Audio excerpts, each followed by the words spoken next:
My name is W. Clement Stone.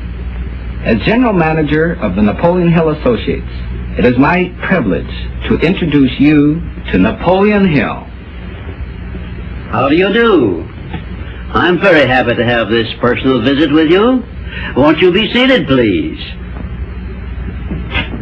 And now, may I request that you forget all your problems and just relax while I bring you the master key with which you may unlock the door to any opportunity that your mind can conceive. The master key consists of 17 principles, the first of which is definiteness of purpose.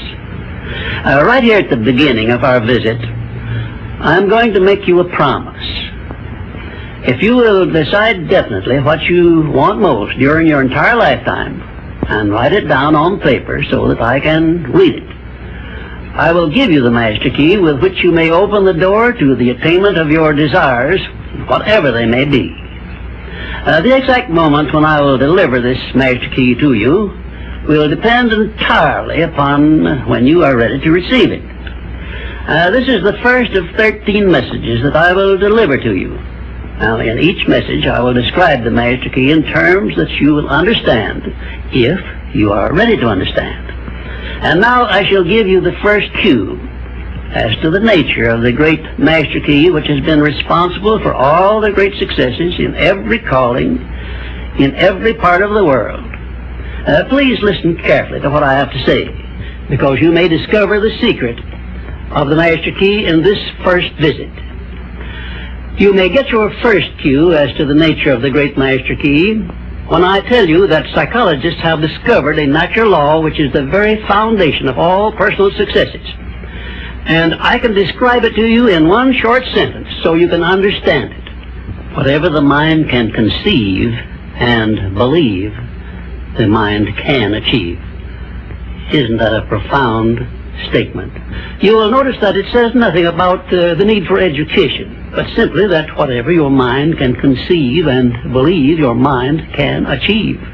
Now, if you want evidence that the mind can achieve whatever the mind can conceive without the benefit of formal education, you only have to remember that Thomas A. Edison conceived the idea of becoming an inventor and lived to become the world's greatest scientist in the field of invention, with only 3 months of common school education. When I first heard Andrew Carnegie describe this natural law, which makes it possible for you and I and everyone else to write his own price tag in life and attain it, I became so enthused over it that I began to search for the power back of it, and my curiosity led me finally to the discovery of the master key, which I shall reveal to you if you are ready to receive it. My search led me to the study of the spiritual forces with which all of us are blessed. And it was in this field that I came upon a clue which has enabled me to help millions of people to find their earthly destinies.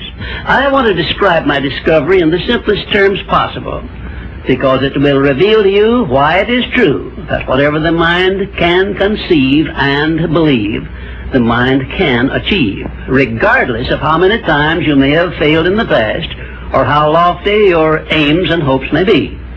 I caught my first fleeting glimpse of the profound law which provides the means by which we may choose our own purpose in life and attain it, while I was being coached by Andrew Carnegie during the organization of the Science of Success philosophy. I had just finished telling Mr. Carnegie that I feared he had chosen the wrong person to give the world the first practical philosophy of personal success because of my youth, my lack of education, and my lack of finances. Well, at this point, Mr. Carnegie delivered a lecture that I shall never forget, because it changed my entire life and paved the way for my helping to change the lives of millions of people, some of them not yet born. Let me call your attention to a great power which is under your control, said Mr. Carnegie, a power which is greater than poverty, greater than the lack of education, greater than all of your fears and superstitions combined. It is the power to take possession of your own mind and direct it to whatever ends you may desire. This profound power, Mr. Carnegie continued, is the gift of the Creator, and it must have been considered the greatest of all of his gifts to man, because it is the only thing over which man has the complete and unchallengeable right of control and direction. When you speak of your poverty and lack of education, Mr. Carnegie explained, you are simply directing your mind power to attract these undesirable circumstances, because it is true that whatever your mind feeds upon, your mind attracts to you. Now you see why it is important that you recognize that all success begins with definiteness of purpose, with a clear picture in your mind of precisely what you want from life. Then Mr. Carnegie continued his speech with a description of a great universal truth which made such an impact upon my mind that I began then and there to give myself a new outlook on life and set up for myself a goal so far above my previous achievements that it shocked my friends and relatives when they heard about it. Everyone, said Mr. Carnegie, comes to the earth plane blessed with the privilege of controlling his mind power and directing it to whatever ends he may choose. But, he continued, everyone brings over with him at birth the equivalent of 2 sealed envelopes, one of which is clearly labeled, the riches you may enjoy if you take possession of your own mind and direct it to ends of your own choice.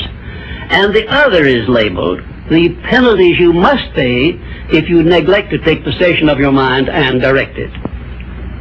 And now let me reveal to you, said Mr. Carnegie, the contents of those 2 sealed envelopes.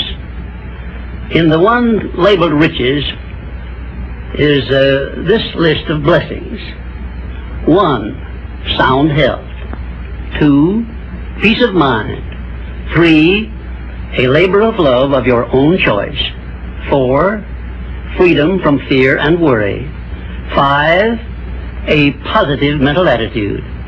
6, material riches of your own choice and quantity. In the sealed envelope labeled penalties, Mr. Carnegie continued, is this list of the prices one must pay for neglecting to take possession of his own mind. 1, ill health. 2, fear and worry. 3, indecision and doubt.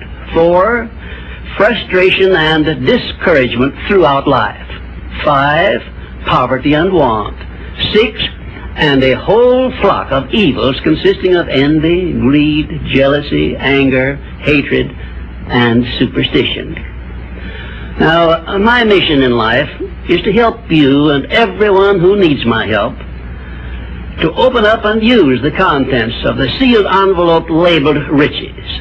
And the starting point from which you must take off if you wish to write your own ticket from here on out for the remainder of your life, I will describe for you in these simple instructions. 1, procure a neat pocket-sized notebook, or something on the order of this one here, loose leaf affair.